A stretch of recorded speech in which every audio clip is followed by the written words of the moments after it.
Maqabbaa kana ilmaa kana fura qulqulluu waaqa tokkameen kabajamtootaaf jaalatamtoota hordoftoota chaayinaalii kootii hundumti keessan bakkaa fi lafa jirtanitti nagaa waaqayyoo akkam jirtu akkam yeroo kana geessanii guyyaa irraa kana namoonni kamiyyuu keessattuu godaansaan namoonni biyya arabaa keessa jirtan hundumti keessan dhimma irraa of eeggachuu qabdanii fi beekuu qabdan qophii addaa tokko ragaa faana qabadhee waan isinii dhiyaadheef hanga xumura sagantaa kiyyaatti akka hordoftan warreen haaraa taatanii gara chaayinaalii kiyyaatti dhuftanis baga nagaan dhuftanii subscribe gochuudhaan miseensataa hordofaa isiniin jecha akkasuma like share gochuu isin dagatina kallattumaan egaa gara qophii keenyatti gaafa darbinu tiyaansi warra jedhaman yookiin immoo dhaabbata tiyaansi warri ta'ani kuni maqaa garaa jijjiirrachuudhaan karaa adda addaatiin maallaqa yommuu isaa walitti qabaniif namoota yommuu isaan dogoggorsiisan ilaalla jechuudha. Maqaan isaan baafatan ittiin hojjetan kun akka anillee seeneen ture yeroo jalqabaatti annaa hoggaa seenu san gabasaa jaalala yookiin maaddii jaalala jedhanii akkasitti maqaa moggaasanii fi birrii ergaa hidhanii gurupiidhaan wargisiisaa turanii na akkasumas hoggaan wargisiisan kana birrii 2,500 akkas kafalaatu biyya keessan nama lama uffaanatti qabadhaa koottaa hiriyyaan keessa sunis akkasuma nama lama fidee dhufaa jedhanii too asirratti baay'ee kan ijoollee hedduu dogongorsiisaa jiru akkasuma isa keessa gizeen galee hojjedhutti ani ofii kiyyaaf wanta akkasii hin hordofu ture. Hordofullee baadhu garuu seenuu koon irraa nafne jechuudha. Dura manaa ibsuu kiyyaafis seenee asirraa kana fi isheen obboleettii kiyya teessistee obboleettiin kiyya immoo an akka seenu na taasiste jechuudha. Innaa haaluma kanaan itti fuunee birrii kana kaffallee nama fidaa daddabalaatu sun tachaa jiranu. Nama dhabiitoo iddoo nama barbaadaa jiru waaqayyo ulfaatutti garuu nama biraa seessisee ofii kiyyaa seenii malee jechuudha. Innaa akkasuma ofii kiyya iddoo nama barbaadaa jiru obboleessi keenya tokko hin jiraachuu keessa amaanatiin isaa tawaayidudha ture. Innaa akkasuma oduu hojjetu abbaa gaaffii yommuu gaafatu dura wal gargaarsa jedhaniitu haala wal gargaarsatiin jechuudha kan asirratti kan ka'e jechuudha dura. Haala wal gargaarsaa kana inni karaa abbaa gaabbii isaatitti gaafa dhiyaatu abbaan gaabbii isaa sun hin ta'uu wanta akkanaa cubbuudha hojjedhaa nyaadhaa malee waaqayyo humna tokko nyaachuun hin danda'amu waan akkasii dheessime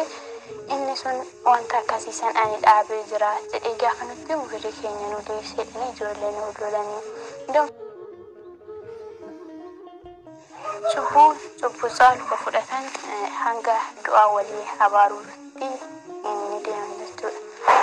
Innaa asirratti hoggaa deeman kana du'aan keessa naa gubatu waliin jechaa turanii asirratti illee wanti baasee dubbadhe tokko hin jiru garuu birrii kana kaffalee keessa seenee guyyaa gurbee irratti haasa'anii yaada kennan kanas yaada tokko iyyuu kennan jechuudha. Kabajamtootaa fi hordoftoota chaayinaalii kootii egaa akkuma dhageessan obboleettii keenya kun egaa kan ishiin seentee dhaabbata tiyaansi jedhamu kana maqaan isaan ittiin moggaasanii ittiin maallaqa walitti qabaatuudhaan maaddii jaalalaa kan jedhudha jechuudha. Ragaaleen garaagaraa suuraawwan amma iskiriin irratti ilaaltan kana kan isin dhiyeesse callisee miti xumura irratti waliitiin ilaalla jechuudha. Egaa kaayyoon isaanii inni guddaan namni tokko erga gara guruppii sanaatti seenee adeemsa wal gargaarsatiin yookiis immoo wal guddisuutiin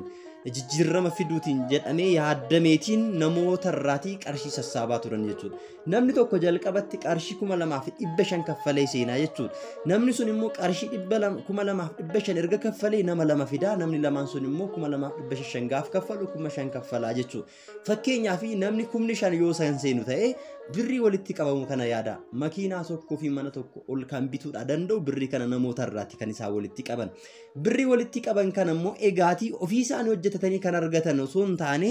namoota gowwomsuudhaaniin kan isaan fidan ta'uu isaati jechuudha namoota gowwomsuudhaaf immoo mala akkamii fayyadamu yoo jettan akkuma iskiriin irraati amma argaa jirtan kana suuraalee namoota garaagaraa walitti qabuudhaan makiinaan yookiin immoo carraan mana jireenyaa kan isaaniif bahe jedhame suuraa namootaa qindeessuudhaan jechuudha kan isaan walitti qarshii kana qaban yookiin immoo namoota ittiin gowwomsan fakkeenyaaf amma nama kana yoo laaltanii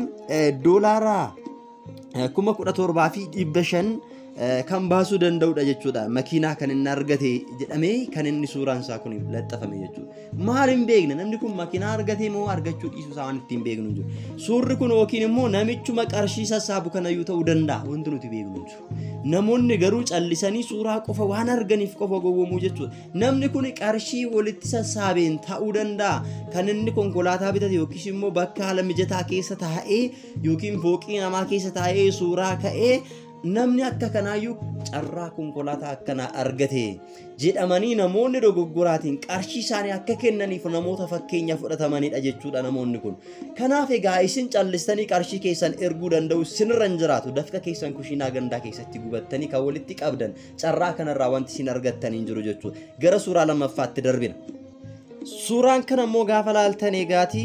mala ittiin namoota dogoggorsiisanii akka isaan qarshii isaanii kaffalan taasisan keessaa firoom Itoophiyaarraa yookiin immoo biyya Itoophiyaarraa nama carraa kana argate congratulation yookiin immoo baga gammadde jechuudhaan suuraa nama kana irratti barreessan maaliif akka gammade hin beekamu wanti inni fudhate hin beekamu wanti inni argate hin beekamu jechuudha namni kun yookiin egaa qarshiiwwan walitti sassaaban kana keessaa yookiin namoota ijoollee biyyoota arabaaf iddoo garaagaraa jiran goyomsu keessaayyuu nama tokko ta'uu danda'a jechuudha namni kun jechuudha kanaaf egaa suuraalee garaagaraa arguudhaan namoonni gaafa irratti ergamu namni kun carraa guddaa kan argate Itoophiyaarraayyuu namni akkana suuraa isaa argamu kuni mul'atu kuni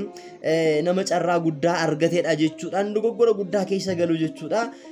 urjii abbaa afurii yookiin immoo carraa urjii abbaa afurii irra nama ga'e badhaafame ta'uusaa agarsiisa jechuudha suuraan kun akka argitanitti jechuudha kanaaf kanaatiin dogoggoruu danda'u isinirra hin jiraatu gowwomuu danda'u isinirra hin jiraatu suurri kun kan callifame feesbuukii irraa fuudhame ta'uu danda'a iddoo garaagaraa sooshaal miidiyaa irraa fuudhame ta'uu danda'a lammaffaa immoo namni kun nama ittiin namoota gowwomsee qarshii walitti qabe keessaa tokko ta'uu danda'a waan ta'eef wanti ija keessaniin isinitti mul'atu argitanii jiru jechuudha zim jettanii suura namaa ilaaltanii qarshii keessan baastanii dhaabbata kanaaf erguun nyaatamuun isinirra hin jiraatu suuraalee garaagaraa dhiyaatan keessaa inni kun isa lammataa ta'u inni sadaffaan immoo isa kana fakkaata suuraan isaan ittiin sadaffaa irratti congratulation baga gammaddan jechuudhaan ittiin namoota dogoggorsiisan doolaara US yookiin Ameerikaati maal ijoollee callisanii birriidhuma suuraadhaan waan argineef qofa dogoggoruu hin qabnu jechuudha namoonni birrii baay'ee yookiin argataniiru jedhanii suuraa feesbuukii irraa yookiin immoo kiroom irraati sooshaal miidiyaa irraa buusuudhaan namoota irratti erguudhaan namoonni birrii hanga kana argatan carraa guddaa hanga kana argatan jechuudhaan namoota ittiin kan goyomsan keessaa isa sadaffaadha jechuudha suuraan arfaffaan immoo ittiin namoota goyomsan isa kanadha jechuudha fakkeenya maqaa nama kana caqasuudhaaniin jechuudha nama firii kan argate jechuudha kunis nama Itoophiyaarraati eessaa akka ta'e wanti beekamu jiru namni kun asfaaltii irratti kan inni ka'e namni kun egaa asfaaltii irratti gaafa ka'u suuraa namni hojii gaariidhaaf yaada itti yaadee waan fudhate sana biratti kiniikaa jechuudha fakkeenyaaf yoo ilaaltan carraan addaa tokko badhaasni addaa tokko gaafa kennamu baankii irraa ta'uu danda'a waajjiraalee garaagaraa irraa ta'uu danda'a gaafa carraan namaa laatamu abbaan yookiin immoo itti gaafatamaan gaggeessa waajjirichaa ifaan ifatti suuraadhaan namoota kaasee gaafa namni sun kennaa fudhatu kaasee kennaaf jechuudha fakkeenyaaf amma namni tokko baankii irraa konkolaataa yoo kan badhaafamu ta'e konkolaataan dhaabbatee furtuun hundeessaa yookiin immoo itti gaafatamummaa kan qabu itti gaafatamaa nama baankii yookiin immoo manaajara baankicharraati kan laatamuuf jechuudha kulfii sun badhaasni sun uummata gidduutti saba gidduutti akkasumatti callifamee suuraa karaa irratti ka'amee miti jechuudha baga gammaddan jechuudhaan yookiin immoo nama kanaan baga gammadde jechuudhaan suuraa namaa kaasuudhaan namoota kan ittiin goyyoomsan ta'uunsaa soba guddaa akka ta'e beekuu danda'u sinirra jiraataa jechuudha kanaaf inni biraan immoo egaa mana jireenyaa diizaayinii namoonni mana isaanii ijaarrachuudhaaf itti fayyadaman kaasanii namoota irratti erguudhaan jechuudha diizaayinii kana yoo ilaaltan diizaayiniin kun diizaayinii waraqaa irratti hojjetamedha jechuudha diizaayinii hojjetame kana namoota irraati fuudhan yookiin immoo suuraa kaasuudhaan feesbuukii irraati buusuudhaan namootni mana akka kanaa isiniif ba'a carraa akka kanaa argattu jechuudhaan karaa ittiin namoota gowwoomsan keessa isa tokko waan ta'eef gonkuma waan akkanaatti galuu danda'u isin irra hin jiraatu jechuudha. Inni adda biraan immoo egaa akkuma suuraa irraati argitan kana dhaabbanni konkolaataa kana oomishuu ittiin beeksifachuudhaaf waa'ee konkolaataa kana ittiin beeksifachuudhaaf suuraa inni laxxafee fuudhanii carraa namaaf beere jechuudhaan konkolaataa namarratti erguudhaan suuraa konkolaataa namarratti erguun konkolaataan siniif ba'a jechuudhaan karaa ittiin namoota dogoggorsiisan keessaas tokkodha jechuudha. Ijoollee waaqayyoo maaliif namni hin baranne iyyuu kana addaan baasee hin beeka barannee osoo jirru sagalee waaqayyoo osoo barannu waa hedduu osoo beeknu akkamittiin dogoggorra. Kanaaf dogoggora akka kanaarraa of eeguun barbaachisaadha. Inni biraa suuraalee garaagaraati. Shamarran garaagaraa dhimmoota garaagaraa viizaa garaagaraa irratti suurri isaanii hojjetame fuudhanii kokkobii 6 yookiin 8 4 irra gahaadhiiru jechuudhaan carraa guddaa argatan jechuudhaan namoota ittiin goyyomsiisuudhaaf suuraalee namaa maqaa namaa wajjiniin kan isaanii moggaasanii gadhiisan maqaan kun maqaa sirrii nama sanaa ta'uu danda'a yookiin dhiisuu danda'a. Suuraan kun feesbuukii irraa bu'uu danda'a sooshaal miidiyaa adda addaa irraatii bu'uu danda'a. Kanaafuu suuraa namaa laallee qarshii keenya kennuun gowwummaan kana caalu hin jiru waan ta'eef egaa kana keessaati of baasuun barbaachisaa ta'uusaa irra cimsee dabalee amma isinitti himuu nan barbaada jechuudha. Kanaaf ijoollee waaqayyoo yoomillee taanaan nama dhuunfaa kamiinis waajjira kamiinis nama kamiin yoo gowwoomuu danda'u nurra hin jiraatu. Maaliif suuraa arginee wanti nuti gowwoomnuuf qabnuuf hin jiru waan ta'eef. Kanaafuu walumaa galatti egaa karaaleen isaan ittiin namoota dogoggorsiisan keessaa suuraalee namoota adda addaa maxxansuudhaan erguudhaan carraa arganneerraa carraa abaluu argateeraa isinis akka abaluutti carraa argadhaa jechuudhaan suuraalee namaa irratti maqaa namaa katabuudhaan waan garaagaraa jechoota garaagaraa irratti barreessuudhaan namoota dogoggorsiisaa jiru waan ta'eef of eeggachuu danda'u isinirra jiraata jechuudha. Konkolaataa garaagaraatti diikoorii gochuudhaan kanaaf wanti wal qabatu gonkuman jiru wanta diikooriin itti godhameef konkolaataan waan bareedeef ababaan waan irra ta'eef qofa carraan namaaf beere jechuun dandeenyu namni gibbii isaa keessa dhaabee makiinaa diikoorii itti godhe yookiin guyyaa cidhaa yookiin guyyaa sargii namarratti hirmaachuudhaaf diikooriin kan itti taasifame kaafamee namni waan namarratti ergeef qofa gowwoomuu danda'u nurra hin jiraatu jechuudha. Suuraan namaa iddoo garaagaraa walitti qabame waan nurratti ergameef qofa